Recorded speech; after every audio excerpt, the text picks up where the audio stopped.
오늘 우리 권사님 기도하실 때 시편 90편 10절에 그 모세의 시를 인용하여 인생이 70이요 강건하면 80이라도 그 연수의 자랑은 수고와 슬픔뿐이요 신속히간에 우리가 날아가나이다 하는 그 구절을 인용하여 기도하실 때 제 마음에 드는 것이 더 늦기 전에 내가 여러분에게 사랑합니다라는 말을 해야 되겠다라는 감동이 그냥 느낌이 왔습니다. 왜 그러지 않습니까? 어머니 아버지 살아계실 때 특히 남자들은 아버지한테 사랑합니다라는 말 한 번도 아버지한테 말하지 못한 것. 어머니 사랑합니다라는 말을 남자이기 때문에 한 번도 왜 그 말씀을 내가 안 했을까 하고 후회한다고 해서 내 후회할까 봐 어머니 저 모시고 있을 때 한두 번 내가 어머니 사랑합니다 하고 사랑합니다라고 그렇게 말한 적이 있습니다만은 제가 일생 지나면서 장로님 사랑합니다 한 번도 못한 것 같아요. 장로님 사랑합니다. 배 집사님 사랑합니다. 네, 양 집사님 사랑하고 우리 조봉건 집사님 사랑하고 김현우 집사님 사랑합니다. 우리 한재호 집사님 많이 사랑합니다. 우리 여자 모든 성도님들도 사랑합니다. 우리 선교사님 사랑하는 건 말로 다 할 수도 없고 그런 인사를 늦기 전에 해야 되겠다. 저는 가끔은 그런 생각을 합니다. 내가 몇 살까지 이렇게 강단에 설 수 있을까? 물론 건강 주실 때까지는 하나님 세워 주실 때까지는 은혜로 서게 되긴 하겠으나 이젠 살짝 걱정이 앞섭니다. 왜냐하면 저는 한 95살쯤 죽으려고 계획하고 있거든요. 95세쯤 살다가 그냥 대충 죽어야 되겠다 하고 그 생각하고 있는데 이게 참 고민스러운 게 첫째 두 가지가 오늘 설교를 해야 되는데 큰일이네. 고민스러운 것이 두 가지가 있는데 하나는 내년 6월 안으로 메드베드 여러분 설명 필요가 없죠. 메드베드가 출시되고 실제로는 심지어 놀라운 것은 미국은 말할 것도 없지만은 북한의 메드베드가 지금 이루어져 있습니다. 북한 평양에 정은이한테 메드베드 병원이 개원이 되어 있습니다. 전에도 말씀드린 것처럼 정은이는 푸틴과 더불어서 트럼프와 함께 연합군입니다. 그래서 그쪽에 특별히 혜택을 베풀어준다. 우리는 빨갱이 제명이 이런 것들이 도대체 말을 들어 처먹지는 않으니까 여러분 아세요? 트럼프의 그 행간을 읽으셔야 됩니다. 이거 설교를 못하겠는데 큰일 났네. 어떻게 해야 되나? 넘어갑시다. 그래서 근데 메드베드가 나오면 적어도 여러분 모든 인체가 이걸 다 말할 수 없어요. 지구가 말하자면 송신기, 지구가 송신기라면 우리의 다 DNA, 나선형 DNA가 있지 않습니까? DNA는 수신기예요. 수신기고 우리 몸은 그것을 다 그리드라고 말하죠. 전기적인 작용을 일으켜서 DNA가 다 회복되는. 이런 얘기 하려면 끝도 너무 할 수가 없죠. 뭐냐면 그게 왜 우리가 흙이잖아요. 육체가 지구가 흙이라고요. 하나님이 지구 흙을 뜯어가지고 우리 만들었단 말이에요. 우리의 몸인 이 흙은 지구 흙과 이것이 같이 자기적인 전기적인 그리드 반응이 일어난다. 반응이. 그것이 왜 깨졌느냐? 죄지음에서 지구가 우리의 생체, 지구의 자기장을 통한 일어나는 여러 가지 전기적인 그런 반응을 통하여 우리 DNA가 늙어도 다시 젊어지고 병들어도 다 그대로 고침받는 그런 반응을 통하여 에덴 동산에서 범죄하기 전에 우리가 영생하도록 만들어 놨는데 범죄하면서 딱 에덴 동산 내쫓기면서 지구의 그 모든 데서 오는 생명과 연관되는 그런 전기적인 자극인 그리드 자극에 딱 단절되면서 우리는 그때부터 죽기 시작한 것입니다. 이런 것을 다시 회복하는 것들 완벽하지는 않지만은 그것이 회복하는 것이 그 중에 하나가 아주 작게 회복하는 거예요. 그게 뭐냐면은 그게 바로 메드베드예요. 메드베드인데 이것이 이제 내년 6월 이전에 출시가 됩니다.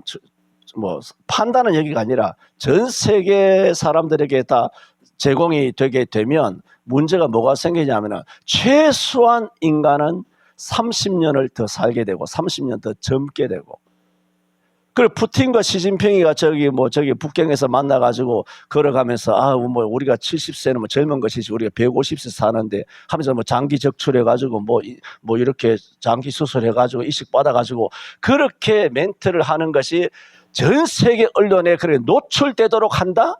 노출된다고 언론에? 아니에요. 그거는 딥스가 장기 적출해가지고 다 그렇게 오래 사는 것들이 있지 않습니까? 조지 소로스를 비롯하여 다 그런 장기를 빼가지고 막 그렇게 하는 그것을 조롱하는 거죠. 아주 그들을 다 알고 있으므로 그런 것들을 치고 나가면서 실제적으로 뭘 통해서냐? 메드베드를 통해 이루어지는데, 제가 말씀드리는 것은 내가 95세에 죽기로 생각을 했는데 못 죽게 생겼다. 120세, 150세까지 살 수 있게 될 수 있는데 확률이, 이건 실제입니다. 그런 문제가 현실적으로 너무 임박했어요. 너무 임박해서 이걸 어떻게 해야 되나? 야, 그러면 내가 이거 뭐야? 내가 120살까지 설교해야 되는 거야? 뭐 고민이 생기는 거죠. 좀 쉬기도 좀 쉬어야 되는데 어떻게 해야 되느냐? 뭐 그런 생각들 합니다만. 안 믿어지죠? QF에서 내사라 계산하면 한 20살짜리는 한 20만 불이 꽂힙니다. 20만 불은 얼마예요? 200만 2천만 2억. 한 2억 한 7천 정도 꽂힐 겁니다. 모든 부채는 사라집니다. 학자금 대출, 여러분 은행 대출, 모든 카드론 다 대출은 완벽하게 사라지게 됩니다. 그리고 내 나이쯤 된 사람은 아마 4만 7천 달러 정도, 47만 달러 정도 꽂힐 겁니다. 저희도 말씀드린 것처럼 전 세계는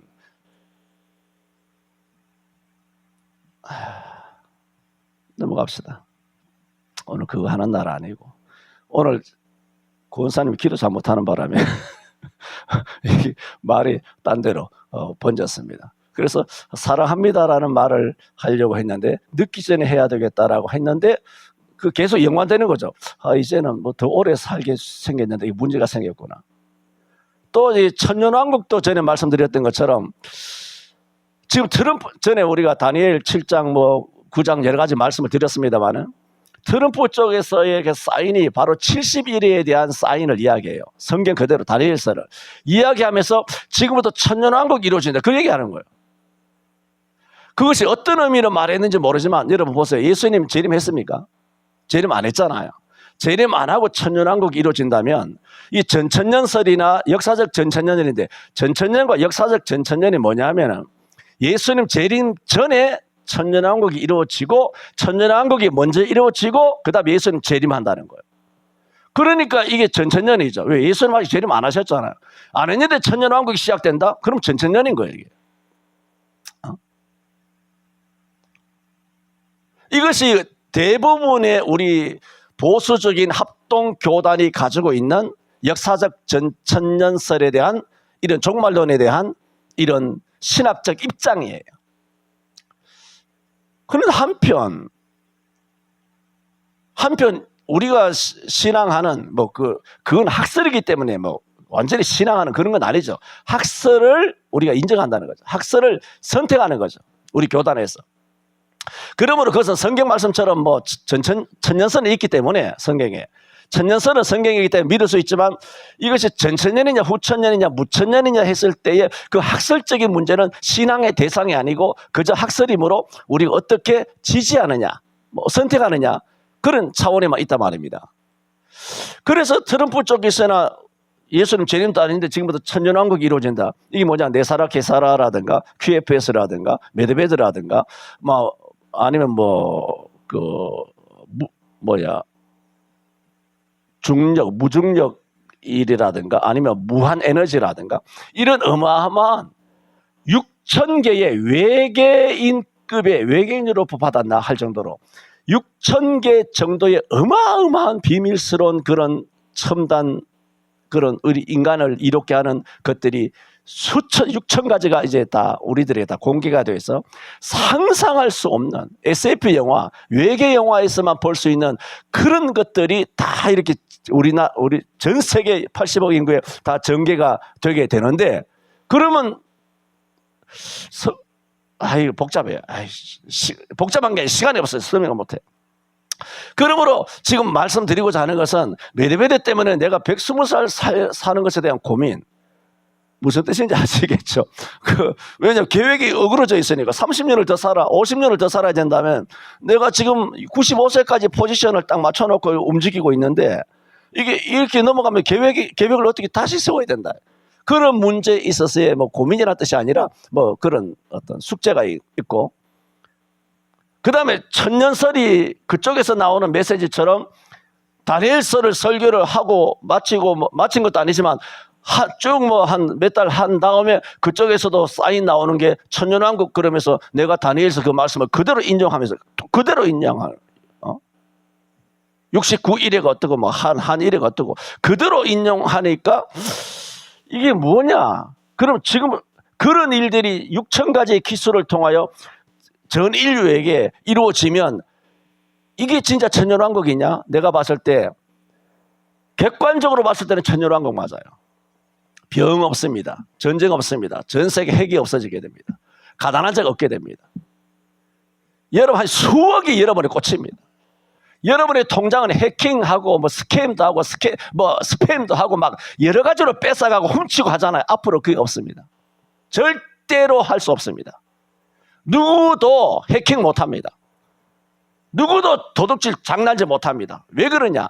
우리의 DNA를 바꿀 수 없는 것처럼 DNA에 의해서 만들어진 그런 저와 여러분의 80억 인구의 그런 통장이 이미 다 만들어져 있어요. 저는 말씀드렸죠? 그러므로 내 자신의 DNA, 지문이 아니라 DNA 그리드로 정기적인 작용으로 그것이 전달되지 않으면 절대로 돈이 넘어가거나 결제되거나 훔치거나 뺏을 수나 할 수가 없는 그런 놀라운 일들이 벌어지게 되는데, 그래서 천년왕국이 그래 되면 내 집사람한테도 이야기했습니다만, 그러면 예수님 안 오셨잖아. 안 오셨는데 천년왕국이 이루어진다면 그 천년이 진짜 천년이냐? 그러면 나는 약간 섭섭할 것 같아. 왜? 나는 천년왕국이 이 땅에 먼저 이루어지는 전천년설이 이루어지는 것보다는 예수님이 빨리 오셨으면 좋겠거든요. 그럼 그러면 천년 뒤에 오신다는 거야, 예수님이? 나 예수님 내일 모레 올 줄 알았는데 천년 뒤에 오신다는 거예요. 이렇게 행복하게 사는 건 좋아. 천년 평화, 천년 왕국 이루어져 좋겠단 말이에요. 그러나 진짜 그 천년이 진짜 천년이라면 그 예수님이 천년 뒤에 오신다는 거 아니야. 그리고 아마겟돈 전쟁 남았잖아. 천년 왕국이 끝나고 나면 그 동안에 마귀는 무저갱이 집어넣었다가 천년 왕국이 끝난 다음에 마귀가 잠시 동안 무저갱에서 나오잖아요. 나온 다음에 자기들의 패거리를 모아가지고 마지막에 어린 양 예수 그리스도 백마를 타고 있는 예수 그리스도를 대적하려고 바닷가에 모리알처럼 서 있다 하다 전쟁을 치는 가운데 백마를 타고 하시는 예수님께 입에서 나오는 양날의 선 이 양 검으로 마귀를 죽이고 모든 것을 죽여가지고 그들을 영원한 어떻게 불못에 던지는 아마겟돈 전쟁, 이것이 끝이에요. 끝이고 완전히 심판, 우리는 완전한 구원, 새하늘과 새 땅의 계시록 21장 22장에 쫙 전개된단 말입니다. 제가 말씀드리는 것은, 그러면 오늘 우리가 사는 한 해의 의미에 천년이 그렇게 계속된 다음에 예수님이 오신다면, 예수님 오시려면 차례 멀었네. 아직도 내가 천년이나 기다려야 되는가? 그런 면에서는 아쉽다는 거예요. 난 주님께 바로 오셨으면 좋겠는데, 바로 오셔가지고 작사를 했으면 좋겠는데, 다 일거에 척거리 했으면 좋겠는데, 천년왕국이 이런 식으로 먼저 이루어진다면 아직도 멀었나? 주님 오실 날에 멀었는가? 그런 생각에서 약간 아쉽다. 오늘 인생이 70이요 간 거라면 80이라는 그 말씀을 들으면서 이런저런 생각이 들어서 말씀을 넋두리기도 하고 그냥 먼저 정보 공개기도 합니다. 뭐 신앙에 전혀 관계없는 말씀이 아니기 때문에. 여러분 오늘 로마서 6장 1절에서 11절은 이 11절까지 함께 연합이라는 단어가 9번 나옵니다. 3절에 무릇 그리스도 예수와 뭐라고? 합하여. 그의 죽으심과 합하여. 4절에도 그의 죽으심과 합하여. 5절에 만일 우리가 그의 죽으심을 본받아 연합한 자, 그렇다면 또한 그의 부활을 본받아 연합한 자가 됩니다. 8절에도 만일 우리가 그리스도와 함께 죽었으면 그와 함께, 이렇게 함께와 연합이라는 말이 9번이나 반복되고 있습니다. 1절에서 11절까지. 이 말씀은 뭐냐 하면 우리가 예수님과 연합되어 있다, 그 메시지입니다. 우리는 이미 예수님과 연합되어 있어요. 아까 지구와 우리가 연관이 되어 있지 않고 다 끊어져 버림으로 우리 인생에, 물론 지구는 그냥 지구가 주체가 된다는 것이 아니라 하나님이 만드신 땅이란 얘기, 하나님이 만드신 흙이란 얘기죠.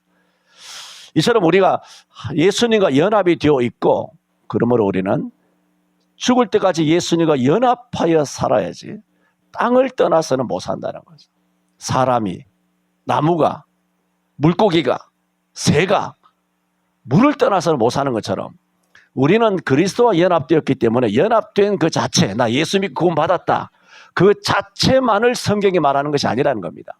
연합되었다면 연합된 자로서 살아야 한다. 이것을 오늘 말씀하고 있기에 저는 오늘 성례주의를 맞아서 가운데라는 제목을 통해서 예수 믿는다는 것은 단순히 믿는 것이 아니라 예수님과 연합하는 삶이 되어야 한다 말씀을 드립니다. 첫째로 우리는 그리스도와 연합하여 죽었습니다. 3절에 보면은 우리가 세례받음은 그리스도의 죽음과 합하여 세례받았다 그랬어요. 우리가 세례받은 것을 뭐라고 말합니까? 그리스도의 죽음과 연합하여, 그렇게 말했어요. 또 그래서 3절에는 무릇 그리스도 예수와 합하여 세례를 받은 우리는 그의 죽으심과 합하여 세례받은 줄을 알지 못하느냐. 우리는 예수님과 연합됐는데 첫째 무엇에 연합됐는가를 알아야 합니다. 예수님이 십자가에 죽으실 때, 예수님이 십자가에 죽으실 때 2000년 뒤에 태어나는 우리가 그때 2000년 전에 예수님이 죽으실 때 예수님과 연합되어서 함께 죽어버린 거예요. 성경이 그걸 말합니다. 예수님이 십자가에 못 박혀 죽으실 때 우리는 이미 연합됐다는 겁니다. 연합. 또 4절에도 그러므로 우리가 그의 죽으심과 합하여 세례를 받음으로 그와 함께 장사되었나니 그랬어요. 그럼 예수님이 십자가에 죽으셨잖아요. 뭐라고 말합니까? 그의 십자가에 죽으실 때 그의 죽으심과 연합됐다는 거잖아요. 연합됐다. 그래서 우리가 뭐가 됐다? 예수님만 장사된 것이 아니라 우리도 장사되었나니, 그와 함께 장사되었나니 4절에 말하고 있어요. 그러므로 첫째로 오늘 계속 오늘 성례주의를 통하여 말씀드리고자 하는 그리스도와 연합되었다는 9번이나 반복돼서 나오는 이 본문의 말씀에서 첫 번째 우리가 그리스도와 연합됐다는데 무엇에 연합됐는가를 알아야 돼요. 예수님의 죽으심과 우리의 죽음이 연합되어서 예수님이 장사될 때에 우리도 함께 장사돼 버렸다는 겁니다. 이건 완료예요. 과거 완료예요. 우리가 완전히 죽어버렸어요. 그러면 뭐 여러분이나 뭐 예수 안 믿는 사람 똑같죠. 2000년 전에 예수님이 죽으셨고 나는 살아있는데, 넌 지금 살아있잖아요. 그게 말이 되냐 이게. 그래서 오늘 본문에 보면 3절과 4절에 보면은 우리가 그리스도께서 죽으실 때 함께 연합되어 죽었다라고 말씀하실 때 뭐라고 계속 어떤 단어가 나오냐면은 세례라는 단어가 2번 나와요. 3절에도 보세요. 무릇 그리스도 예수와 합하여 뭐라고? 세례 말했죠. 세례 받은 것은, 그 세례는 무슨 뜻이냐? 그의 죽으심과 합하여 뭐라고? 세례 받았다고요. 우리가 그리스도와 연합되었다고 했을 때 첫 번째, 예수님의 죽으실 때 연합된 거예요. 그러면 의문이 생긴다고 말씀드렸지 않습니까? 나는 지금 살아있는데 2000년 전에 과거에 죽으신 예수님과 도대체 뭐가 연합됐다는 것이냐? 성경은 말합니다. 우리가 세례 받는다는 것, 세례 받았잖아요. 세례 받는다는 것은 그냥 물 뿌리기를 뿌리는 게 아니에요. 군대에서 뭐 단체 세례 주듯이 물 뿌리기로 막 뿌리고 막 그렇게 해가지고 엉망진창으로 아무런 신앙 고백도 없이 그냥 세례 받았냐, 세례 받았다가 아니라, 이 세례를 받는 것은 예수님이 죽었을 때 함께 연합하여 죽는 거예요. 2000년 전에 태어난 내가 어떻게 함께 죽습니까? 그 방법이 뭐냐? 세례라고 하는 방법으로 함께 죽는 거죠. 그래도 이해가 안 되죠. 그 의미상이지 않느냐? 그게 뭐냐?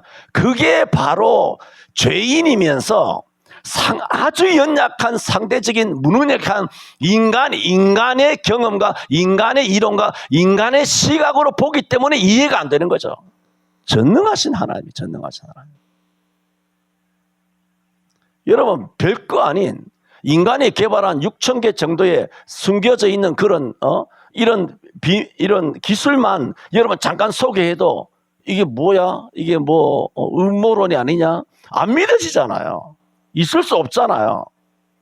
인간이 개발한 거예요. 그 외계인이 개발한, 외계인도 없지만 인간이 개발한 것이 하나님이 지혜를 주셔가지고, 그것도 오늘날 80년 만에 그 비밀을 공개를 해가지고 딥스에게서 뺏어가지고 그 비밀을 공개해가지고 여러분에게 몇 가지만 알려줘도 이거 안 믿어진다고.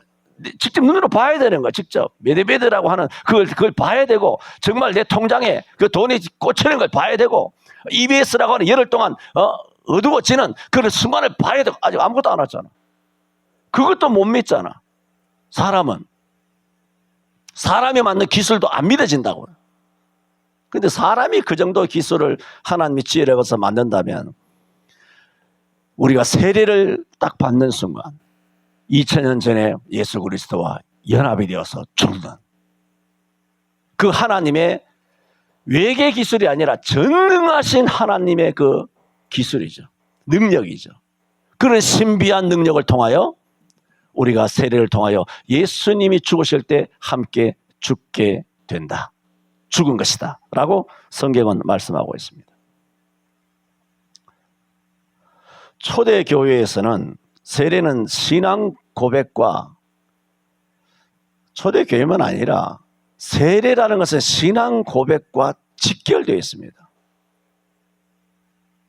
물로 세례를 받는 게 중요하지만 그 전제가 예수님은 하나님의 아들이시요, 예수님은 바로 내 죄를 위하여 죽으신 분이요, 예수님은 죽었다가 3일 만에 부활하신 분이요, 나는 예수님을 믿습니다 라고 하는 최소한의 신앙 고백이 있어야만 그 세례가 성경적으로 유효한 거예요. 그냥 물 뿌리기로 세례 받았다고 되는 것이 아니라 교회이기 때문에 법적으로는 인정합니다. 김소희 성도도 보니까 오늘 왜 안 나오셨는지, 뭐 용산에 갔는지 용인에 가셨는지 모르겠습니다만, 뭐 세례를 받았다고 하니까 인정할 수밖에 없잖아요. 본인이 받으셨대, 중학교 때. 그걸 뭐 세례는 성경에서 2번 하는 게 아니거든요. 어느 목사님을 통하여 세례를 받았던 간에 우리는 인정해요. 가톨릭은 인정하지 않죠. 가톨릭은 뭐 거짓이고 이단이기 때문에 도무지 인정할 수 없지만, 우리 교단이시든 아니면 기독교 이런 교회에서 세례를 받은 분은 어느 교회에서 받았든지 간에, 언제 받았든 간에 받은 것은 인정을 합니다. 그러나 지금 말씀드리는 것은, 교회는 교회 법이 있기 때문에 법으로는 세례자로 인정하지만, 성경에서 더 중요하게 생각하는 것은 당신이 교회법상 세례를 받은 그 사실보다 더 중요한 게 뭐냐면, 그때 세례 받을 때 진심 하나님을 아버지라 믿었느냐는 거예요. 진심 성경을 믿었느냐는 거예요. 진심 내가 죄인인 걸 아냐 말입니다. 내 죄는 예수 십자가에 못 박혀 죽어주신 예수의 십자가 보혈 이외에는 도무지 용서받지 못할 죄인임을 당신이 신앙을 고백했냐 말입니다. 물론 신앙을 고백했다가도 사람의 살고 상처받고 낙심에 대해서 세월에 부딪혀 가지고 이런 신앙도 약해질 수는 있어요. 내가 하는 말은 그 뒤에는 뭐 풍파에 의해서 신앙이 약해질 수 있지만 세례 받았을 때에 당신이 신앙 고백했느냐는 거예요. 그러면 그 세례가 진짜 세례입니다.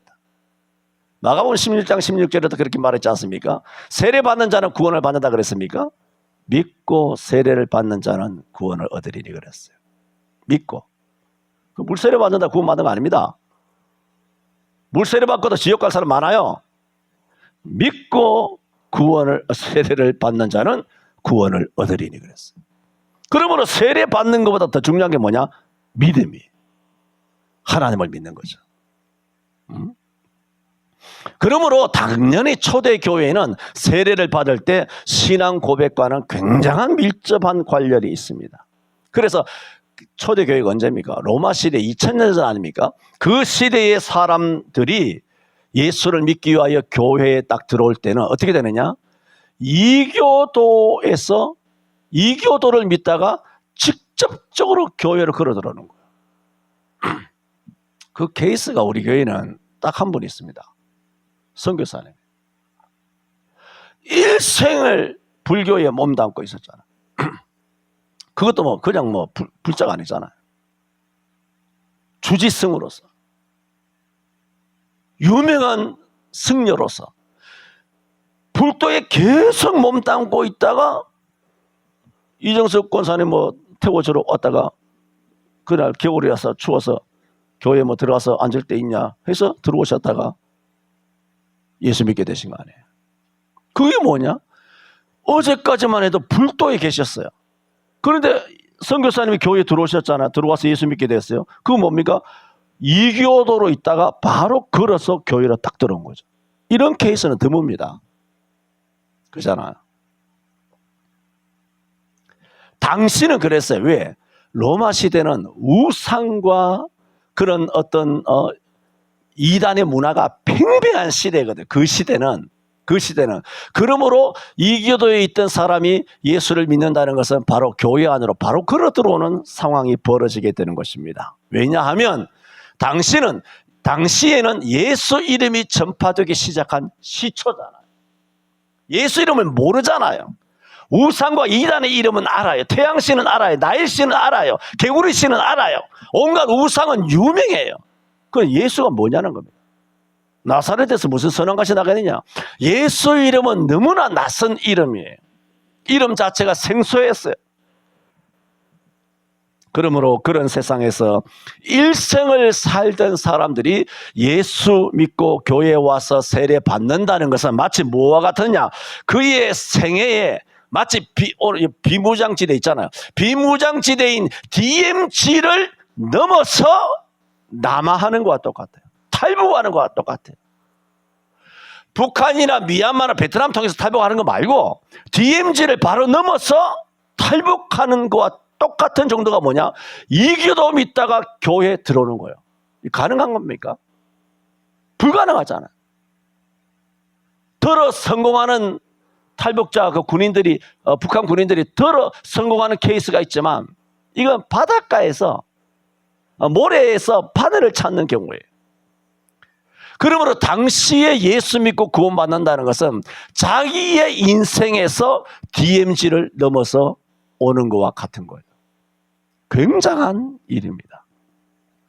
그러므로 저들이 받는 세례는 자기들의 생을 둘로 나누는 결단으로 자기 자신의 뿌리를 밑에서부터 아예 나무를 밑에서부터 찢어버리는 거. 자기 인생 전체를 완전히 찢어버리는 그와 같다는 사실을 그들은 알았습니다. 자기 생을 처음부터 다시 시작하는 것이고, 그래서 물 세례를 받을 때 물속에 들어가 온 몸과 머리가 물에 잠길 때 그들은 예수님과 함께 무덤에 파묻힌다는 사실을 온 피부로 느꼈어요. 예수님과 함께 죽는다는 거, 연합된다는 거. 그 당시 사람들은. 그리고 물 속에서 나올 때는 예수님과 연합되어서 나왔다. 살아났다라고 하는 너무나 절절함, 너무나 그 감격과 감동이 뼛속 깊이 사무치게 느껴진 거예요. 그 당시 세례가 그랬다는 거예요. 그 당시 세례를 내가 설명드리는 것이 뭡니까? 그 당시 세례를 받을 때 예수님과 연합하여 내가 무덤에 묻혔다. 물에서 나올 때 예수님과 연합하여 내가 부활했다. 이걸 절절히 믿었단 말입니다. 그걸 뭐라고요? 오늘 로마서가 설명하고 있는 거예요. 우리가 어떻게 예수님의 죽음과 연합이 되느냐? 그 방법이 뭐냐? 세례라는 거죠. 그러므로 저들에게는 세례는 죽었다가 부활했다는 강한 의미로 믿어졌어요. 오늘날은 뭡니까? 세례 받으면 그냥 정교인이 됐구나. 나도 세례교인이 됐구나. 세례 받으면 나도 이제 직분 받고 찬양대 앉을 수 있고 주일학교 반사도 조금 있으면 경력을 쌓아서 할 수 있구나.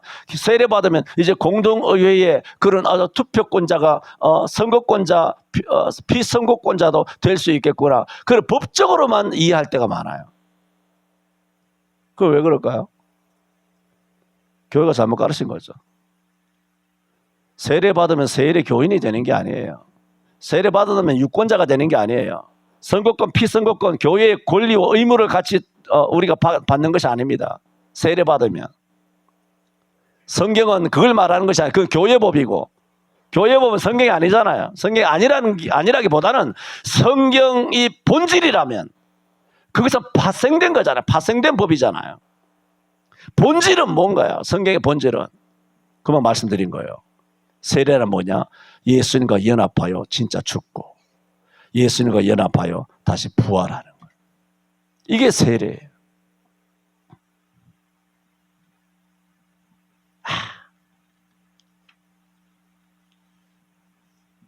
20% 설교했습니다. 답이 없습니다. 오늘 성찬을 해야 되기 때문에.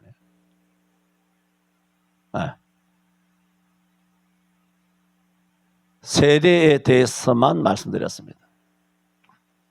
말씀드린다면 세례라는 것은 또 뭐냐? 그리스도와 연합하여 부활한 것이다. 세 번째, 우리가 그리스도와 연합하여 죽고 연합하여 부활할 수 있게 된 것은 이해하시겠어요? 이것이 우리가 세례를 통해 그리스도와 연합하여 죽게 되고 세례를 받음으로 그리스도와 연합하여 부활할 수 있게 된 이런 엄청난 세례의 의미가 있잖아요.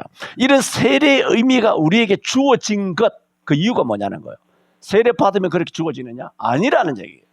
그렇게 세례를 받으면 예수님의 죽으심과 부활과 연합이 되게 된 것은 내가 세례를 받았기 때문에, 세례의 의미가 그렇기 때문에 예수님의 죽으심과 연합되고 부활과 연합되는 것이 아니라 예수님께서 죽은 자 가운데서 살아나셨기 때문에.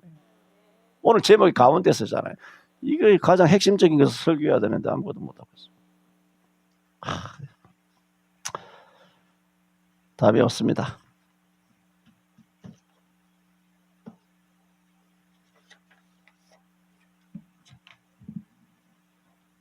말씀을 마칩니다.